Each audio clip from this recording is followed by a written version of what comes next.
Bonjour! Avant de commencer cette vidéo, qui je m'en doute t'intrigue, sache que j'ai lancé une campagne de crowdfunding pour m'aider à financer mon nouveau chapitre américain. American! Et oui les zouzes, je pars m'installer aux États-Unis cet été, c'est un truc de malade. Je t'explique tout ce qui se passe sur mes réseaux sociaux et sur ma page de crowdfunding. Tu peux retrouver le lien en description. N'hésite pas à partager ça avec toutes tes connaissances. Merci à celles et ceux qui ont déjà participé. Je vous embrasse, je vous fais le bisou opératesque et bonne vidéo. Mesdames et messieurs, bonjour! Bienvenue sur mon canapé! Et bienvenue dans cette vidéo un petit peu particulière quoi Mia. Disney sur la chaîne L'Opéra et ses zouzes, mais on ne te voit plus, tu nous parles de compositrice, puis là d'un coup l'enchaînement Disney. Aujourd'hui sur la chaîne L'Opéra et ses zouzes, on va parler de Disney. Alors quel rapport? Quel rapport entre le chant lyrique, l'opéra et Disney? Figurez-vous que j'ai un petit frère, j'ai plusieurs frères et sœurs, mais mon tout dernier petit frère a 6 ans. Et donc ça fait quelques années maintenant, ça fait environ 2 ans on va dire, que je lui montre petit à petit les Disney qui ont bercé mon enfance. Le Disney des gens qui ont grandi dans les années 90-2000. Tous les bangers de l'époque. L'autre jour, je sais pas pourquoi, je me suis chauffée, je me suis écouté à la suite tous les albums de ces trucs Disney.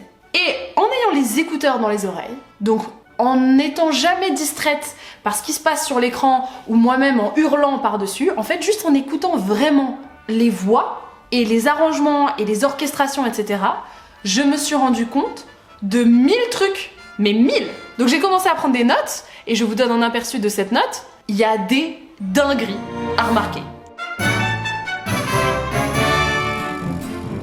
Je vais pas vous faire une écoute par film, j'ai essayé d'organiser toutes mes notes. On va déjà parler technique vocale, donc tout ce que je vais dire c'est dans la version française. Voici la liste des personnages qui pour moi ont une voix opératesque de malade mental. Petit exemple. C'est aigu pour un baryton. Donc évidemment comme c'est un méchant, il va beaucoup parler et tout, mais écoutez bien les notes aiguës. Je suis le roi des conquistadors. Il m'annoblira au un vrai trésor. Ah! Excusez-moi, c'est quoi cette voix de malade mental?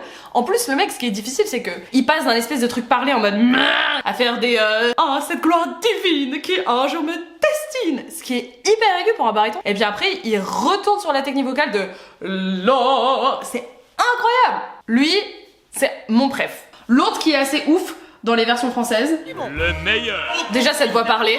À l'instant même où je l'ai vue, ingénue, je suis tombé amoureux d'elle. Elle est la seule ici-bas que je trouve digne de moi, et je compte bien épouser cette demoiselle. Vrai pour belle un excellent mari. Mais excusez-moi, ces voix de malade mental. Soldat, perdu toute prudence. L'autre dans La Belle et la Bête, évidemment, qui est génial, vous vous en doutez, que je l'aime. D'ailleurs, ma sœur trouve que je lui ressemble. Je suis flattée parce qu'elle a une voix de malade. Il y a une version du film, moi, que j'avais quand j'étais petite, qui n'avait pas cette chanson. Je crois que c'est une chanson qui a été rajoutée après, ou je sais pas, où t'as tous les objets qui commencent à chanter être humain à nouveau, rien qu'humain à nouveau. Et dans cette chanson, elle chante toute une phrase vraiment en mode opéra de ouf. Je vous préviens, elle en fait un petit peu des caisses, mais en vrai, la voix à l'intérieur est dingue. Je mets de la poudre et du rouge, je ne suis plus une grosse couche. Je me glisse dans cette porte sans effort. Et je brille de 1000 feux, j'ai une robe, j'ai des cheveux, c'est mon... Et après elle a une note tenue de ouf, attends.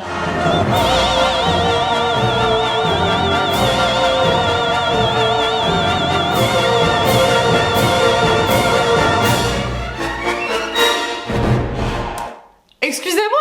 Je vais vous parler maintenant de Scar, qui est un des personnages préférés de mon petit frère d'ailleurs. Jean Piat, ce monsieur, donc qui chante ok dans Le Roi Lion, qui est surtout un très très bon acteur vocal. On sent qu'il y a un vrai potentiel, mais il n'utilise pas vraiment sa voix chantée dans Le Roi Lion.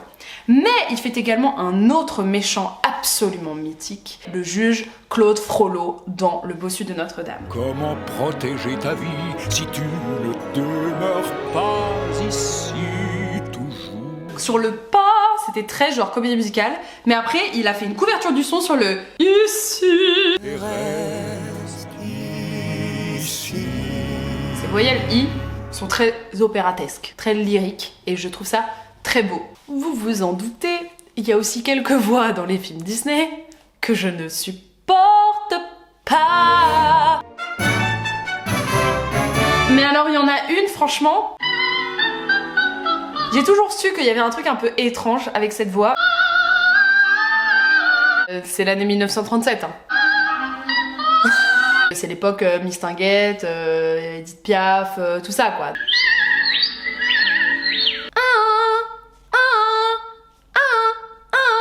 Voilà, Blanche-Neige, évidemment, c'est une voix assez particulière, mais je pense que c'est important aussi de la mentionner. Ensuite, ma voix Disney la moins préférée. Puis-je faire ça de mon trajet, ou ne suis-je que l'objet d'un grand projet?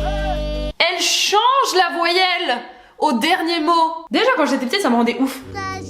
J'ai, Ou ne suis-je que l'objet d'un grand projet? elle change au milieu. Moi ça me rend dingue. L'autre truc qui m'a un peu fait mal l'autre jour aussi, je sais que c'est pas des techniques de chant lyrique, c'est un peu genre imitation des voix un peu gospel, mais j'avoue que La grâce du ciel.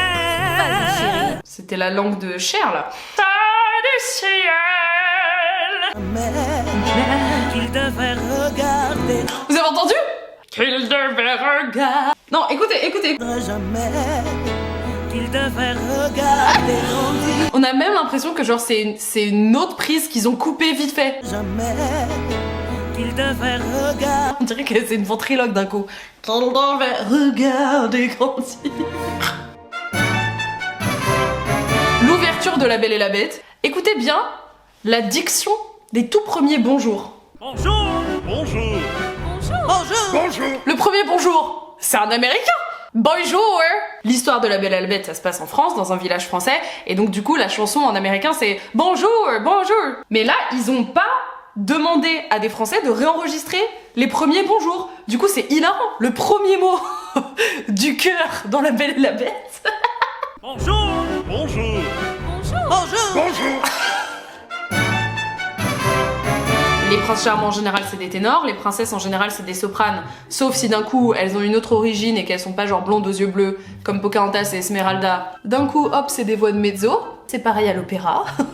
Les ténors en général c'est les gentils qui sont amoureux des sopranes, les méchants c'est des barytons, en général des barytons basses, les grand-mères, les nourrices, les servantes, bah c'est des mezzos. Hein, voilà, là Disney c'est la même chose. Et le ténor qui m'intrigue le plus, ce choix de ténor qui m'intrigue le plus de tous les films, hein, c'est Quasimodo, qui vit dans littéralement le cœur de Paris, le centre de Paris, dans l'église de Notre-Dame. C'est un Parisien. Pourquoi a-t-il un accent de Toulouse? J'imagine que c'était une idée marketing que de demander à Francis Lalanne de chanter la voix de Quasimodo. Il vient de Bayonne le mec. Donc il a son accent du Pays Basque. Et donc du coup, ça fait que Quasimodo, il a des nasales de ouf. Quand je vois les gens d'en bas. Quand je vois les gens d'en bas. J'imagine que Disney, ils l'ont payé une blinde pour faire ça et tu veux un peu genre l'identité Francis Lalanne. Mais c'est genre la chanson du bossu de Notre-Dame, le Parisien par excellence. Et le mec il est là, quand je vois. Et après c'est terminé. C'est accent. En bas, j'entends les tisserands, les meuniers, Les tisserands. et leurs femmes. Leur bonheur insouciant me brûle et m'enflamme. M'enflamme. Leurs cris qui résonnent jusqu'au cœur de Notre-Dame. Notre-Dame. Des gens qui se promènent. Gens qui se promènent. Il vient de le faire, sans accent. Donc c'est qu'il y arrive. Donc ça veut dire que c'était un choix artistique de la part des directeurs de plateau de doublage qui ont choisi ça. Ce choix artistique de direction artistique me fume. Ensuite, Je vous conseille également d'écouter avec des écouteurs le prochain extrait. Dans le numéro d'ouverture de La Belle et la Bête, bah cette personne s'est chauffée à l'orchestration. Parce que franchement, il y a des trucs de ouf, genre quand on écoute avec les écouteurs et qu'on essaye de pas se concentrer sur les paroles et sur la voix des gens, que t'écoutes que l'orchestre, il y a des trucs de ouf dans La Belle et la Bête. Par exemple, écoutez les corps sous... Il y a un contre-champ au corps assez ouf. Rencontre le prince charmant, mais elle ne l'a pas. C'est ça le col legno. T'entends que ça rebondit sur les cordes avec le bois. Donc voilà, c'était mes petites observations. Enfin, une partie, je vous ai pas tout mis parce que sinon ça pourrait durer des heures. Mais une petite partie de mes observations que j'ai pu faire en réécoutant tous ces gros classiques de notre enfance. C'est pour ça d'ailleurs que j'ai pas tellement réécouté les nouveaux Disney parce qu'à partir d'un certain moment, en fait, c'est plus tellement mon enfance. Vous êtes arrivés à ce moment de la vidéo.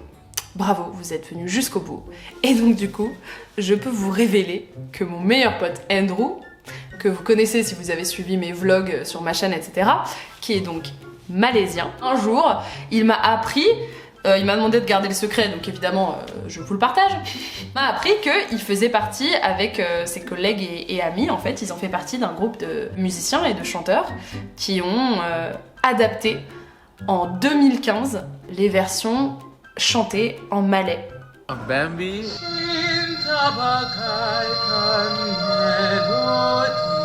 The Lion King 2.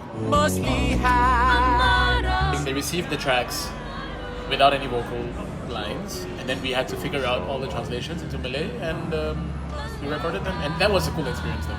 Recording with like The Lion King with frames. Lion King they had scores because it's newer, it's in the 90s, but like for Bambi it's like what, 50s, 60s? I'm Yeah, it's gonna be old. very wrong. It's I don't old. know. It's in some vault somewhere in California or in Los Angeles somewhere. It's, you know, it was so much work to transcribe and then be like, what are the actual rhythms? And then what text do we do so that it still fits and that it still drops in the same time? It's a whole science. Donc c'est Andrew à 19 ans qui chante en malais.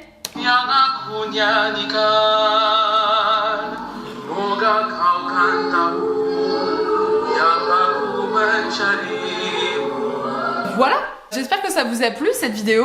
Moi en tout cas je me suis bien amusée à tout réécouter et j'ai un peu découvert des dingueries. Il y a un lien hyper fort entre le travail d'un chanteur lyrique qu'on apprend à vraiment avoir. On est des athlètes de la voix en fait, on apprend vraiment à travailler notre voix le plus possible. Et en fait il y a plein de chanteurs d'opéra qui deviennent des acteurs de la voix et donc qui font du doublage. Et ça donne notamment des méchants de ouf quoi. Et on se retrouve bientôt pour d'autres vidéos. J'arrive avec du lourd, du très très lourd, mais c'est long à monter, voilà.